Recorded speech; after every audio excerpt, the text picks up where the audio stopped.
Now, your first forecast with meteorologist Cameron Landfield.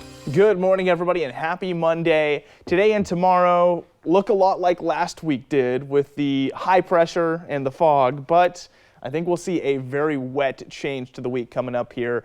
But currently, looking at our current satellite imagery, I said current twice there, you can see that yellow zone getting pushed in over the Pacific Northwest. That's because of the high pressure.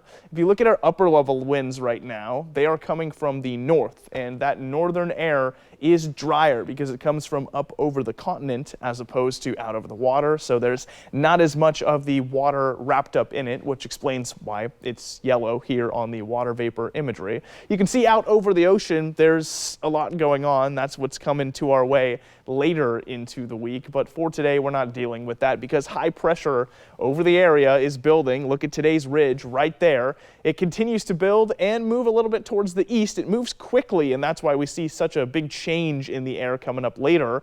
Tuesday, see that high pressure still overhead, but we get this little wiggle here. This short wave passes through as we get into Wednesday, and then look at how many of these waves come through after Wednesday. There's 3 or 4 of them in a row, and that means we get several bursts of energy that pass through, which is likely a storm system after another storm system after another storm system. So if you look at the 7-day forecast, starting Wednesday, you'll just see rainfall all the way onward. 2 days before that, though, we will have high pressure here, but that doesn't necessarily mean it's going to be sunny. The fog is overhead at the moment. We're down to quarter-mile visibility everywhere in the I-5 except for Roseburg, and likely that's going to be sticking around. I don't think we'll see sunshine for Eugene at all today. Sunshine on the coast and sunshine in the foothills, but down in the valley, things are getting trapped by that inversion, and it's all just sitting there.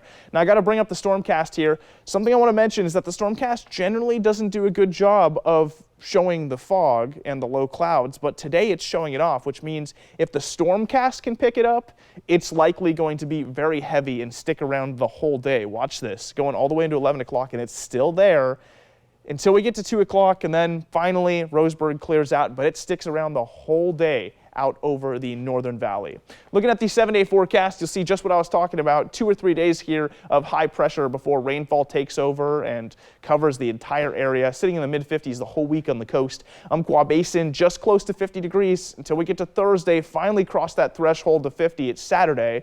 Cascade passes, should be mostly sunny until we get to Wednesday, then snowfall takes over Thursday to Sunday. Finally, Willamette Valley looking at 40 degrees for today, very foggy, only 2 freezing mornings before rainfall all the way into the weekend.